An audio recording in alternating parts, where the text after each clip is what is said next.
Basi mtazamaji wangu, tena nimekuja hapa Sky Cable TV kukuletea injili ya ufalme wa Mungu katika kipindi hiki ambacho tunakiita mkate wa uzima. Karibu sana katika Sky Cable TV. Kwa majina, mimi naitwa Reverend David Kibali Wanjega na ninakuletea habari hii kutoka hapa Sky Cable TV.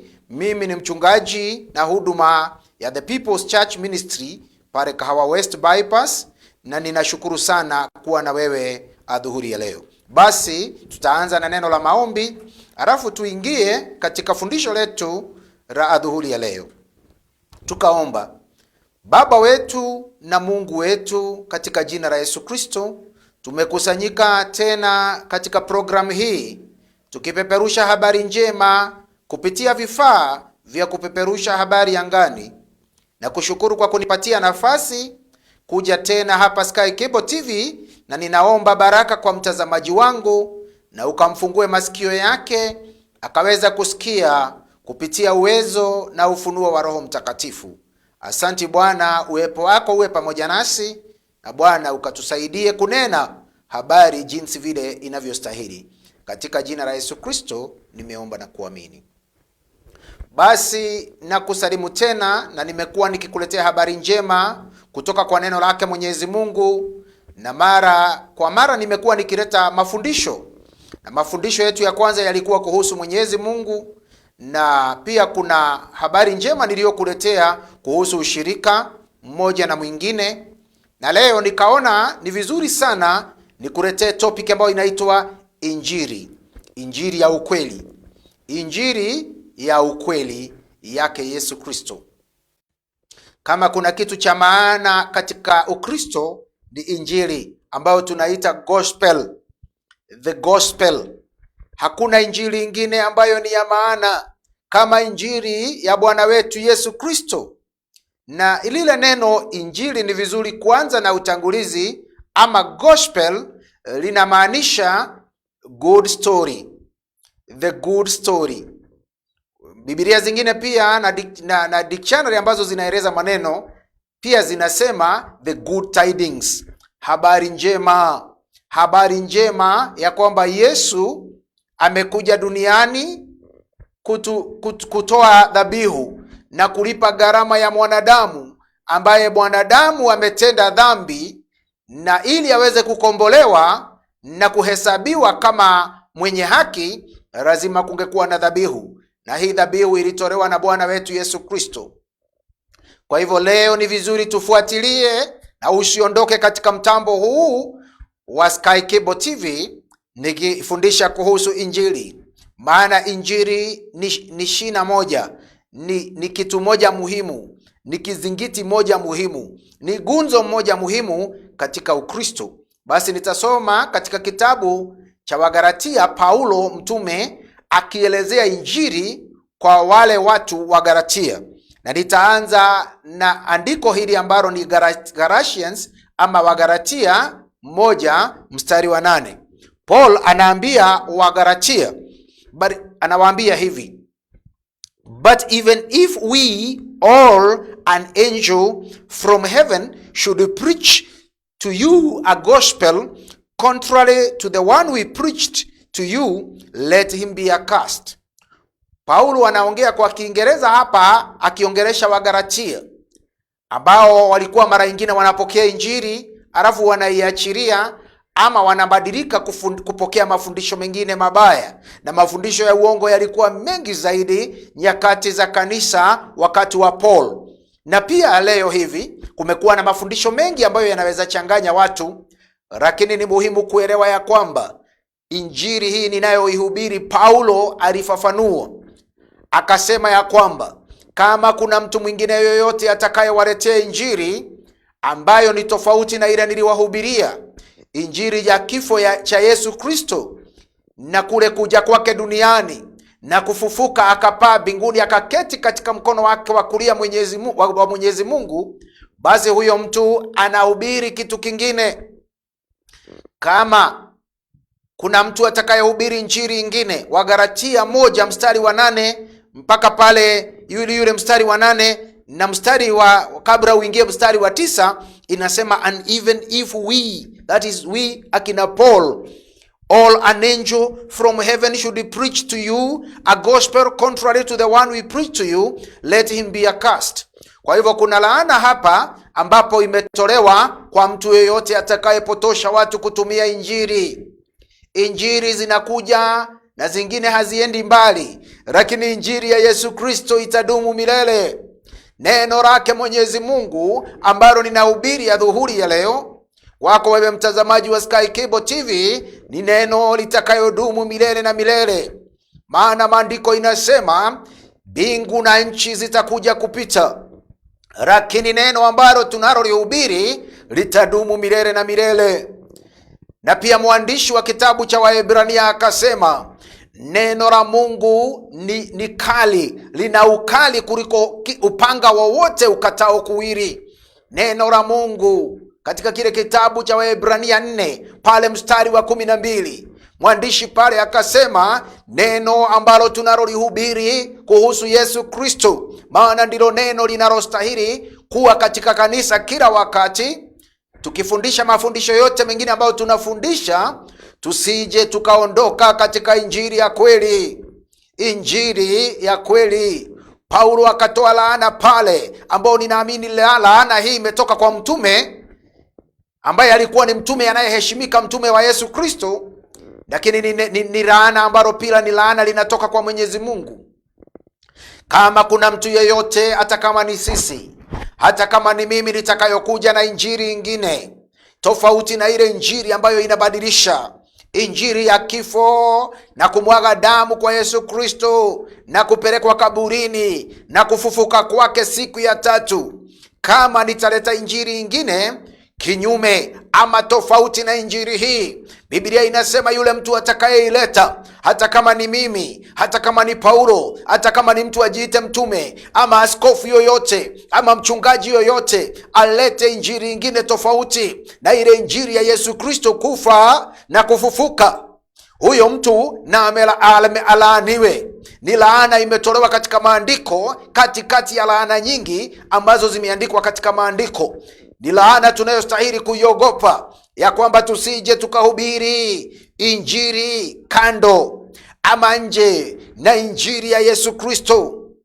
Kama tutajenga msingi wowote katika mahubiri yetu, tujenge msingi katika injili ya Yesu Kristo. Tujenge msingi katika kifo na kuja kwa Yesu duniani na kufufuka kwake.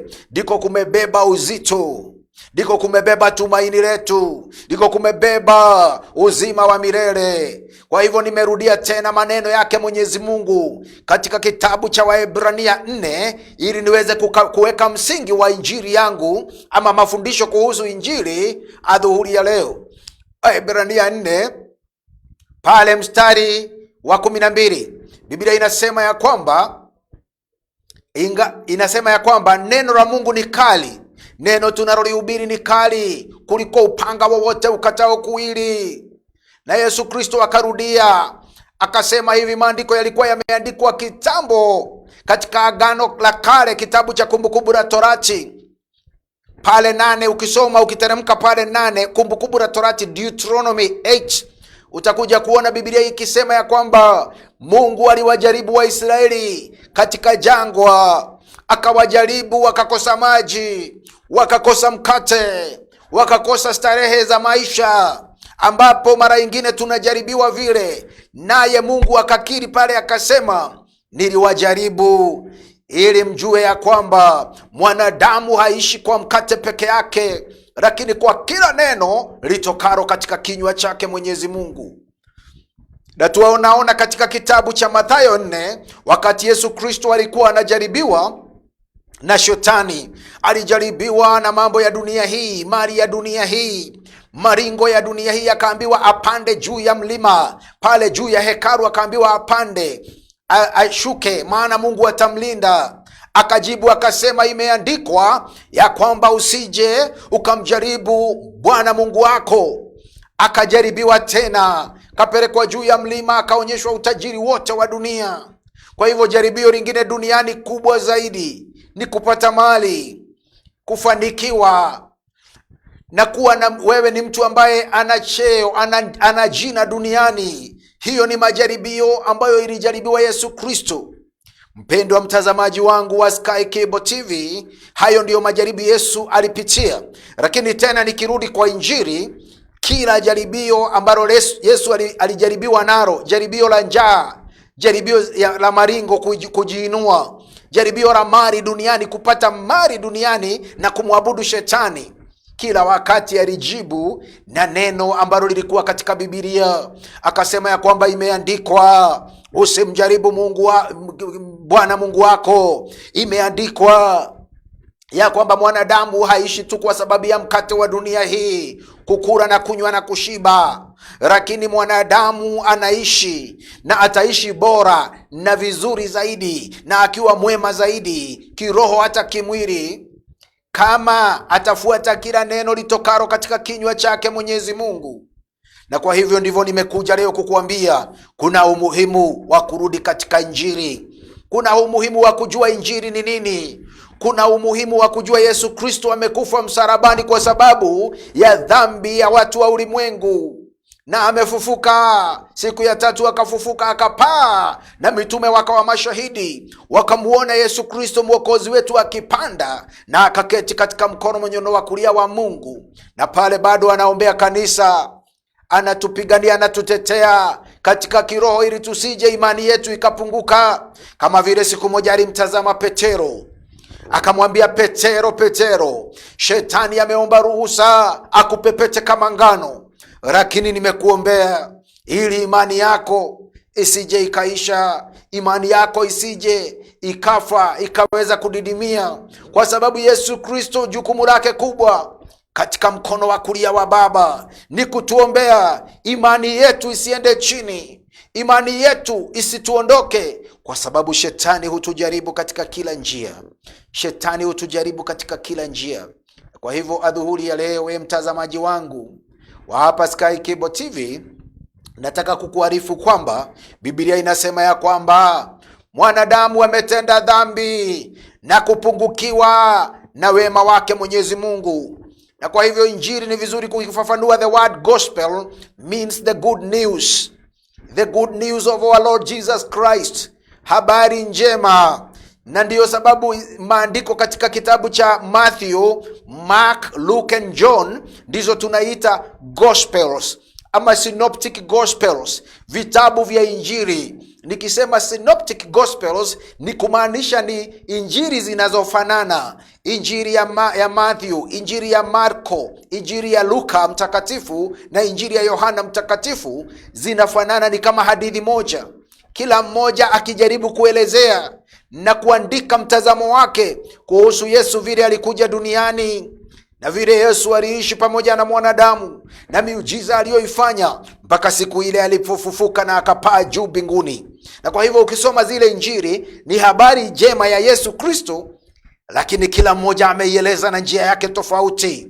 Mathayo, Marko mtakatifu, Luka mtakatifu na Yohana wameeleza gospels, habari njema ya Bwana wetu Yesu Kristo, ikiwa imeelezwa kwa kila Injili ikiwa na mtazamo fulani. Kwa hivyo hii ni habari njema zaidi katika Biblia, habari ya Yesu Kristo kuja kwake na kufa kwa sababu ya ajili yetu na kupaa mbinguni siku ya tatu baada ya kuwekwa kaburini, na ameshikilia pale katika mkono wa kulia wa Bwana akituombea. Habari njema ya Yesu Kristo. Hili neno ukienda katika kitabu cha Kiyunani, maana Bible iliandikwa na Kiyunani ama Greek, utaona linatafsiriwa evangelion. Evangelion, hapo ndipo neno evangelism limetoka. Ewas kwa Kiyunani ni kumaanisha good. Angelion ni kumaanisha angelos or angel ama messenger. Kwa hivyo it is the good message. Ewas good. Angelion means angel or angelos means an angel or a messenger. So ile neno likitafsiriwa linamaanisha the good news. Kwa hivyo hauwezi tenganisha evangelism, evangelion, hauwezi tenganisha na the gospel, habari njema. Lile neno kwa Kiyunani ni evangelion. evangelion, tukatoa neno evangelism, ambayo inamaanisha the good message of our Lord Jesus Christ. Kabla habari njema ikuje katika Biblia yote, tunaweza dhibitisha katika Biblia ya kwamba mwanadamu alikuwa anakaa chini ya habari mbaya. Mwanadamu kutoka mwanzo alikuwa amelaaniwa kwa sababu wazazi wetu wa kwanza Adamu na Eva walikula katika tunda walilokatazwa. Ukiangalia Mwanzo ama Genesis 3 verse 6, utaona kwamba pale kuna laana ambayo kila mwanadamu alitenda. Mwanadamu akatenda dhambi. Genesis chapter 3 verse 6 inasema, so when the woman saw that the tree was good for food, and that it was delight to the eyes, and that the tree was to be desired to make one wise, she took of its fruit and ate, and she also gave some to her husband who was with her, and he ate. Then the eyes of both were opened, and they knew that they were naked, and they sewed fig leaves together and made themselves loin clothes. And they heard the sound of the Lord God walking in the garden in the cool of the day, and the man and his wife hid themselves from the presence of the Lord God among the trees of the garden. Kwa hivyo mwanadamu akatenda dhambi. Katika kitabu cha Mwanzo 3 mstari wa 6, mwanadamu akatenda dhambi. Na kwa hivyo kabla tupate injili njema katika Agano Jipya, mwanadamu ametenda dhambi. Pale ametenda dhambi kabisa, na alipotenda dhambi akaondoka katika uwepo wa Bwana, akatenganishwa katika uwepo wa Bwana. Na kwa hivyo ndio sababu Yesu Kristo anakuja ili arudishe mwanadamu katika mahali pake ambapo Mungu alikusudia. Na ndio sababu Mungu akauliza Adamu, uko wapi? Maana ya hiyo swali ni kumaanisha umeondoka katika mahali pako, umeondoka katika mahali pa kutawala, taking dominion. Wakashindwa, wakawekwa kando na Mungu, wakaondolewa ile mamlaka walikuwa wamepewa kwa sababu walikula mti waliokatazwa. Ule mti hata waleo watu wanajaribiwa tu. Hata waleo kunasemekana walijaribiwa, wakaona mti unafaa kuwa chakula, ukawa mzuri kwa macho, urembo wa macho, na pia ukaonekana mzuri wa kupatia mtu hekima kulingana na ile ushauri wa shetani. Kwa hivyo watu hata leo wanajaribiwa na hekima, chakula na ule urembo wa macho, the lust of the eyes, kutaka kuona mambo mazuri. Mtazamo wa mtu ni kuona mazuri, ni kuwa na hekima duniani. Maringo ya hekima ya ulimwengu huu imejaa duniani. Na kwa hivyo kabla tupate good news, kulikuwa na bad news. Man sinned against God.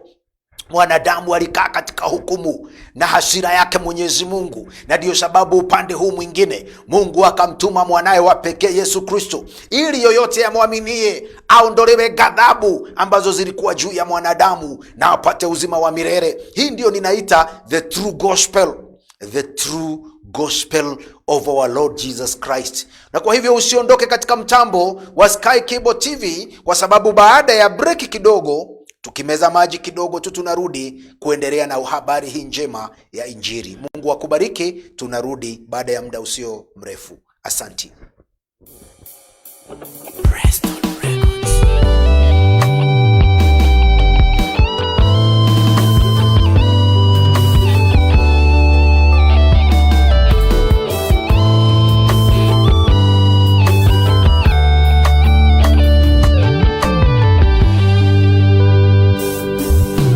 Kariwe Ngai yenda twaranĩrie onyamarũre ngoro ĩno ĩndumbetheku tũitwĩrio wĩra-inĩ ĩrĩa ndeka ĩngeragia gwĩka wega mwĩrĩ ũkaremwo.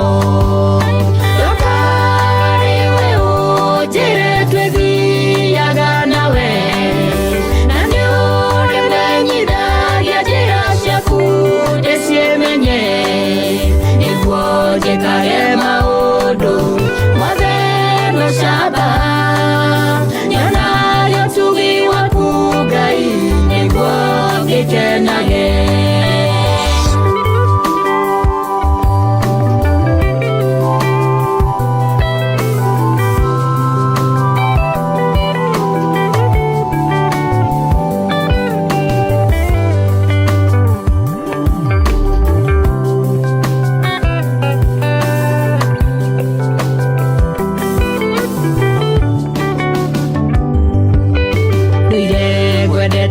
Ngai naitego kuona nana wadana rogoro reigerero eya makwa ni maige baba joera nimenya tedithio na kuitari nawe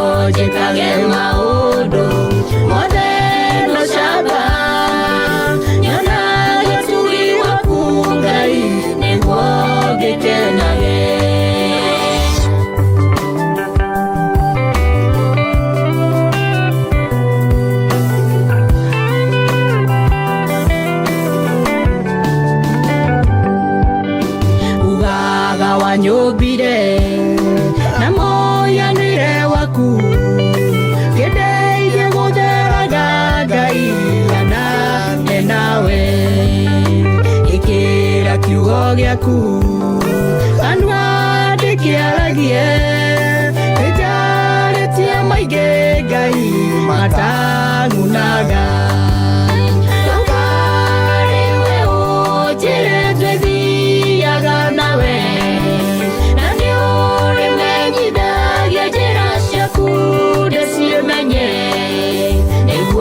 Jekage maudo modelo shaba nyana yesugi waku Ngai nebo gekenage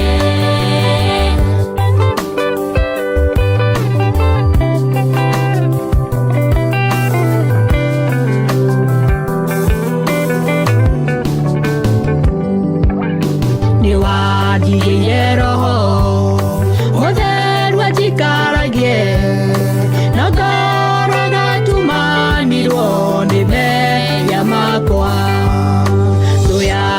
na devika eka yanaga yeshoka korewe Ngai gora gona irema okariwe ojire twezi yaganawe nanyore menyida yajira shaku esiremenye ego jekage maudo modelo shaba nebo gekenage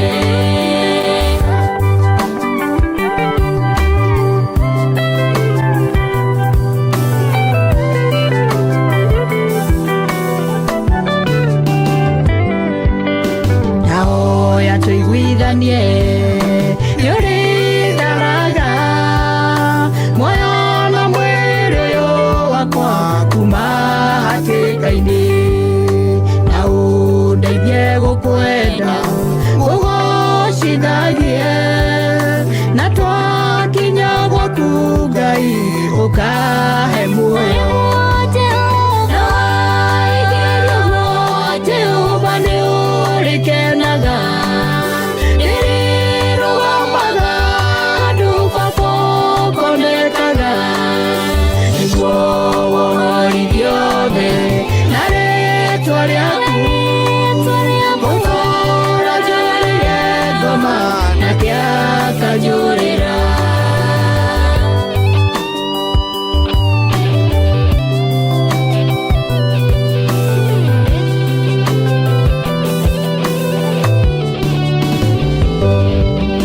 na waigerio wote ubane urikenaga ririrugomaga andu babo konekaga niguo wohorithio thĩ na rĩĩtwa rĩaku ngũtũũra njũrĩire ngoma na kĩakajũrĩra.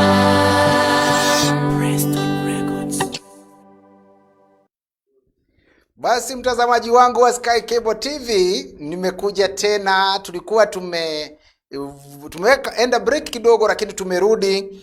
Nataka kuendelea na habari njema ya Yesu Kristo, mwana wake Mungu ambaye alilipa gharama za dhambi zetu. Basi ukiangalia Biblia yote kutoka Mwanzo mpaka Ufunuo, mtazamaji wangu, utakuja kuona lengo lake Mwenyezi Mungu ilikuwa ni kuokoa mwanadamu ambaye alianguka akatenda dhambi. Biblia inasema ya kwamba wote wametenda dhambi, ndio tunaita habari mbaya. Habari mbaya ni kwamba mwanadamu ametenda dhambi na kulaaniwa kutoka mwanzo. Wazazi wetu wa kwanza Adamu na Hawa walitenda dhambi ambayo imezaliwa ndani yetu, ambayo tunaita dhambi ya asili. Mwanadamu amezaliwa na dhambi, amekuwa mbali naye Mwenyezi Mungu, na ndiyo sababu Biblia inasema ya kwamba wote wametenda dhambi na kupungukiwa na utukufu wa Mungu. Na basi mwanadamu akawa amelaaniwa kutoka mwanzo. Mwanadamu ametengwa, maana neno death ama kifo halimaanishi tu kutengana kimwili. Neno death lina maana mbili, ni kule kukufa. Maana death kwanza kabisa, ama kifo cha kwanza ni kile cha mtu kufa, umegongwa na gari ama umegonjeka, umekufa na hatukuoni tena. Na neno death ni kama linamaanisha kutenganishwa. Wakati unakufa kimwili, unatenganishwa na watu na wanadamu, hauwezi ishi tena hapa. Unazikwa, mwili unazikwa, lakini uhai unatoka, unaenda kwake Mwenyezi Mungu. Lakini kile kifo ambacho kimenenwa hapa katika Mwanzo, kwamba Adamu na Hawa walikula mti ambao ulikatazwa, ama tunda lililokatazwa na Mwenyezi Mungu.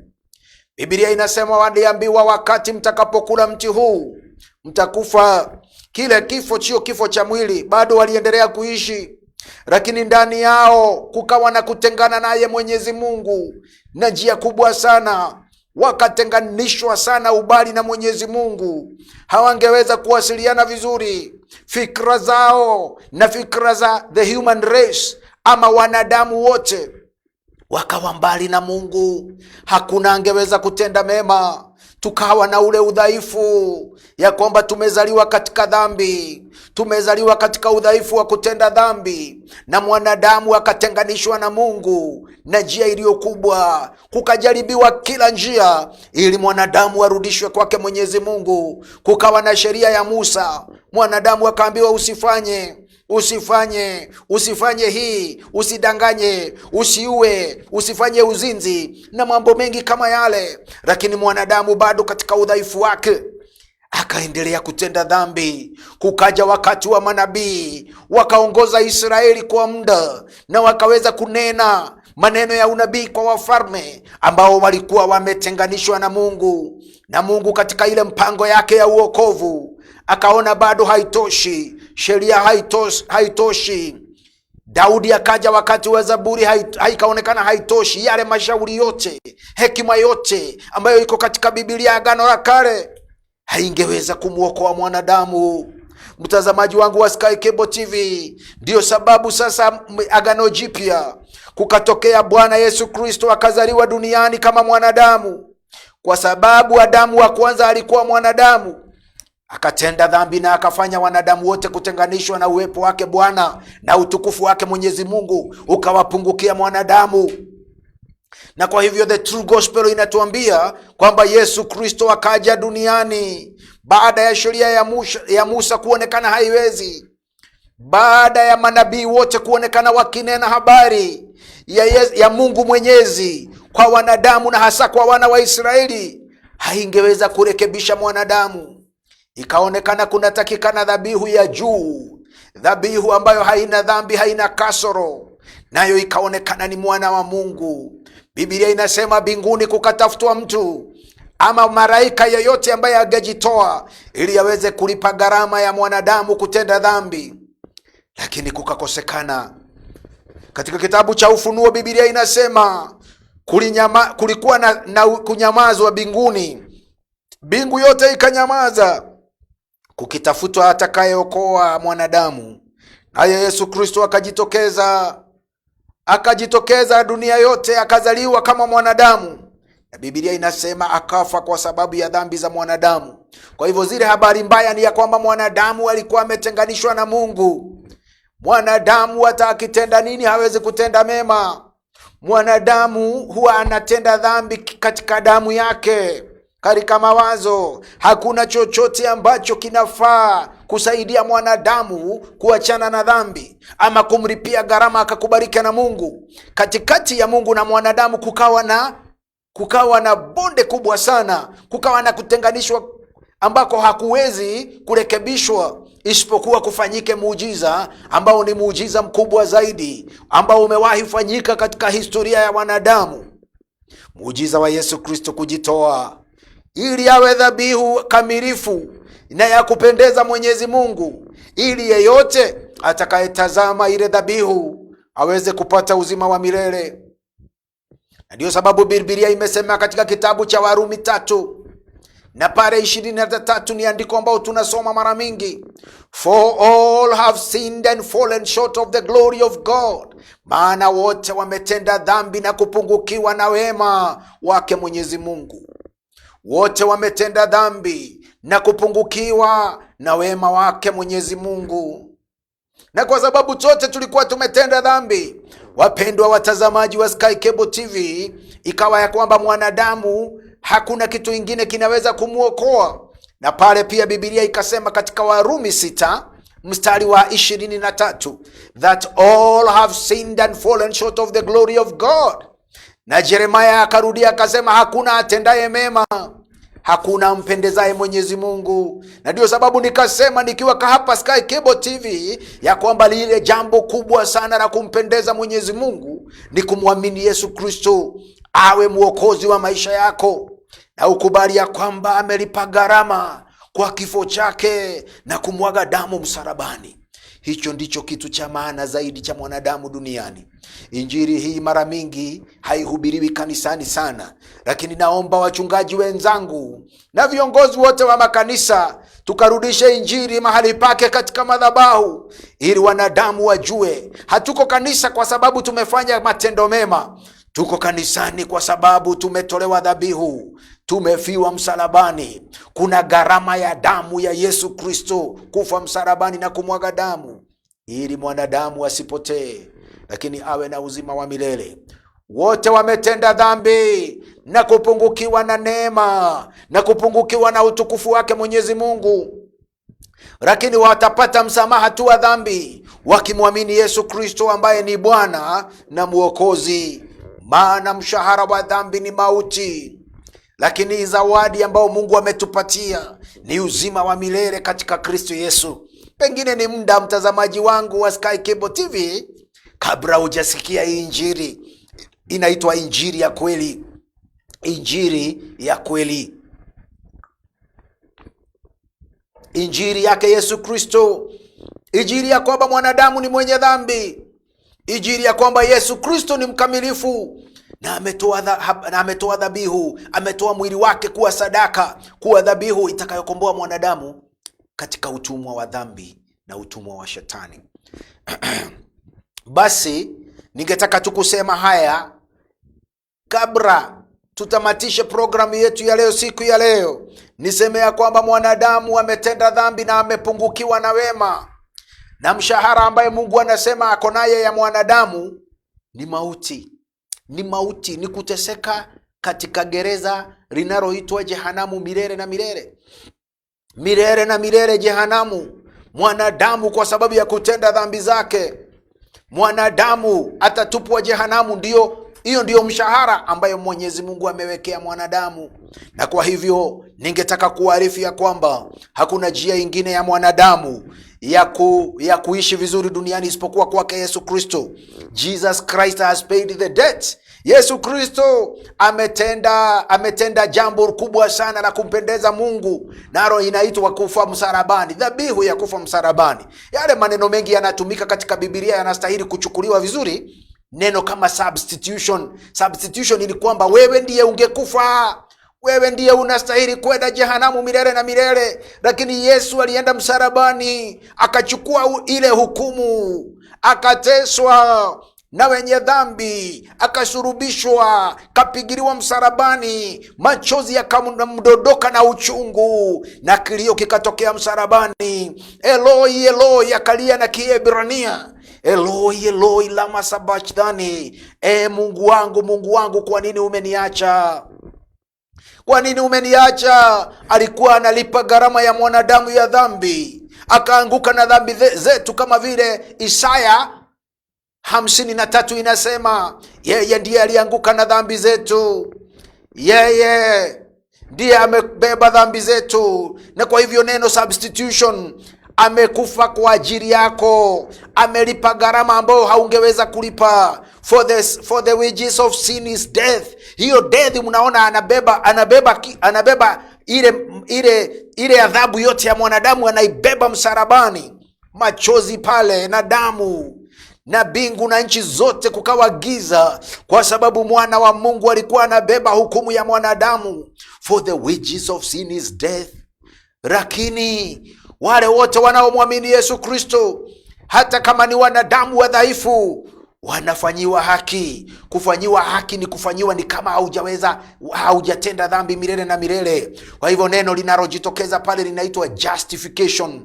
Justified ni kama hujawahi tenda dhambi. Ukimwamini Yesu Kristo adhuhuri ya leo, mtazamaji wangu wa Sky Cable TV katika mitambo hii, ukimwamini Kristo, injili ninayoihubiri, Biblia inasema you are justified. You become a new creature. It is as if you have never sinned. May the Lord Jesus reveal to you, may the Holy Spirit reveal to you that it is only through Jesus Christ that we have the forgiveness of sins. Na kwa hivyo ningetaka kuendelea na kukwambia ya kwamba Mungu aliye mtakatifu hangeweza kuvumilia mwanadamu akikaa katika dhambi. Na kwa hivyo Yesu Kristo lazima angetolewa kama dhabihu msalabani. Na yale maneno ninayoyaeleza hapa ni muhimu sana. Justification. Ukiwa katika Yesu Kristo, you become a new creature. Ndiyo Biblia inasema katika kitabu cha Wakorintho wa 2:5, you become a new creature. All things are gone. Mambo ya kale yanapita. Behold, all things are new. Mungu anakubadilisha kupitia kifo cha Yesu Kristo. Remember, other words that are used, words like ransom, atonement. Yesu Kristo ametoa dhabihu ya kulipia, dhabihu ambayo ukienda pale uikubali, unakuwa kiumbe kipya. Atonement, he atoned for our sins. Alitoa dhabihu ambayo mwanadamu hangeweza kulipa, mwanadamu hangeweza kujisalimisha, mwanadamu hangeweza kujiokoa. Na kwa hivyo Yesu amekufa msalabani, alipe gharama ya mwanadamu. Na kanisa la Yesu Kristo tunastahili kuchukua jambo hili serious, kulichukua kwa kumaanisha kwamba hata tukiingia makanisani yetu, tuambie watu wote, believe in the Lord Jesus Christ. Repent and believe in the Lord Jesus Christ. He is the author and the finisher of our faith. Ukiingia ndani yake, anaanza kazi ndani yako. Anaanza kukurekebisha, anaanza kukujenga, unakuwa kiumbe kipya. Na kwa hivyo ile penalty ya dhambi inaondolewa, ile adhabu ya Mungu inaondolewa. Imagine ni kama watu wametekwa nyara katika chombo ama katika meli, na hapa kuna yule gaidi ambaye anasema, msiponipatia pesa kiasi hiki ama bilioni kadhaa za pesa, watu wote walio katika ile meli wataangamia. Na basi kama nchi ya Kenya, mnajua mara kwa mara watu wetu wametekwa nyara na tukaitishwa kiwango cha pesa, na mara nyingine inatolewa na wale watu wanasalimishwa, wanaachiliwa. Hivyo mwanadamu amekuwa katika umateka wa dhambi. Mwanadamu ametekwa nyara katika dhambi zake, na shetani hakuna kitu kingine kingefanya aweze kushindwa kabisa isipokuwa dhabihu ya mwana kondoo wa Mungu ambaye ni Yesu Kristo. Na kwa hivyo nimekuja kukuambia adhuhuri ya leo katika mitambo hii ya Sky Cable TV ya kwamba unastahili ujue hatua hizi kadhaa za kumjua Yesu Kristo. Hatua ya kwanza ni kujua ya kwamba katika kitabu cha Warumi kwamba all have sinned and fallen short of the glory of God. Jambo la pili ni kujua ya kwamba Yesu Kristo amekufa kwa sababu yako. And the Bible says that for God so loved the world that whosoever believed in the Son of God, yule atakayemwamini Yesu Kristo asipotee, lakini awe na uzima wa milele. Na kwa hivyo ni vizuri kujua Mungu anakupenda sana. God so loved the world. Na hakuna mtu anaweza simama mbele za Mungu aseme hapendwi. Mungu anapenda wanadamu sana, lakini kule kupendwa hakuwezi kamilika bila Yesu Kristo kumruhusu maishani mwako, kukubali kwamba kuna kazi imetendeka msalabani, kazi ya kifo cha Yesu Kristo msalabani. Hatua hizi usisisahau kwamba Mungu anakupenda, kwamba mwanadamu ametenda dhambi, na kwamba mwanadamu hawezi pata uokovu kwa njia ingine yoyote isipokuwa kupitia Yesu Kristo. Na kwa hivyo njia ni moja tu ya kumpokea Yesu Kristo, ni kwamba yeye ndiye njia, yeye ndiye ukweli, yeye ndiye uzima wa milele. Katika kitabu cha Yohana 6 akasema hivyo, yeye ndiye njia, yeye ndiye ukweli, yeye ndiye uzima wa milele. Na kwa hivyo unaweza mpokea Yesu Kristo ambaye ni mwokozi wetu. Unaweza mjua, unaweza kukutana na Yesu Kristo kupitia injili hii. Biblia inasema imani huja kwa kusikia na kusikia neno la Mungu. Kwa hivyo ninakuhubiria ukaamini kwamba wewe uko chini ya hasira ya Mungu kama hujaokoka, na kama utakuja kwa Yesu Kristo basi umesamehewa dhambi. Amini injili hii ninayokuhubiria, habari njema. God so loved the world. Hiyo ni hatua ustahili kusahau. Mwanadamu ametenda dhambi, anastahili mwokozi, na hakuna njia ingine ya mwanadamu kupata rehema za Mungu isipokuwa kupitia Yesu Kristo. Na njia ya kumpokea Yesu Kristo ni kumwamini tu, kama vile mwizi aliyesulubishwa msalabani pamoja na Yesu aliamini, akasema, Yesu, unakufa kwa sababu ya makosa hujafanya, lakini sisi tunakufa kwa sababu ya makosa yetu. Basi Yesu, utakaporudi katika ufalme wako wa mbinguni, unikumbuke. Biblia inasema Yesu akiwa msalabani akapinduka, akamwambia, tukiwaondoka hapa, tutoke katika mwili huu, tutakutana na wewe paradiso.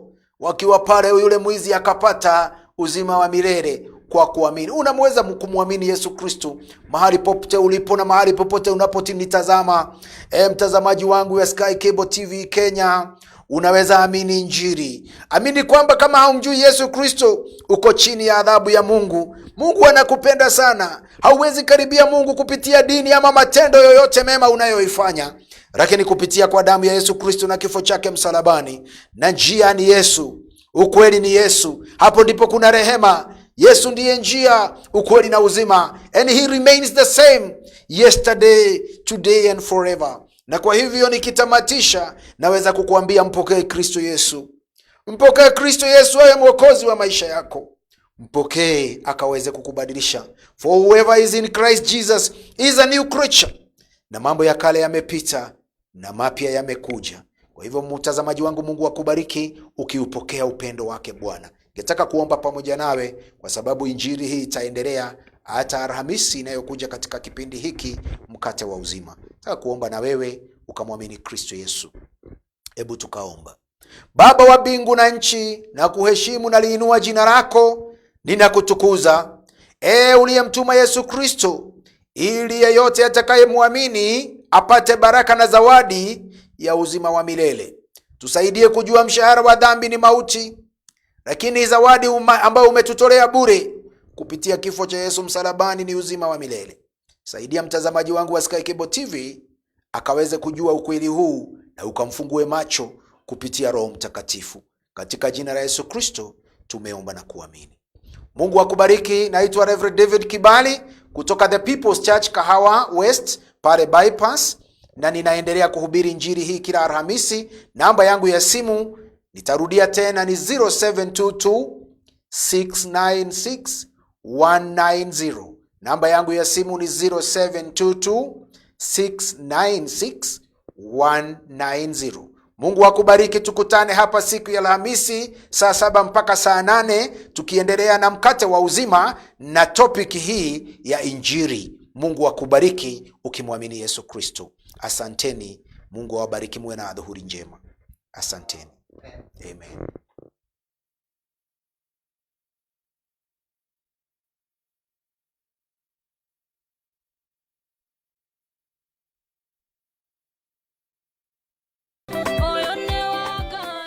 Sky Cable TV Kenya is a go-to channel for a message of hope and encouragement. On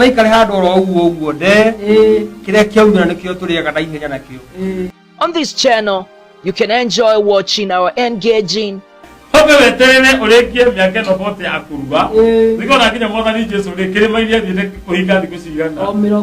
inspiring, Your identity matters. You can never go somewhere, especially if you go to apply for a job and you don't put your identity. motivating, and encouraging videos.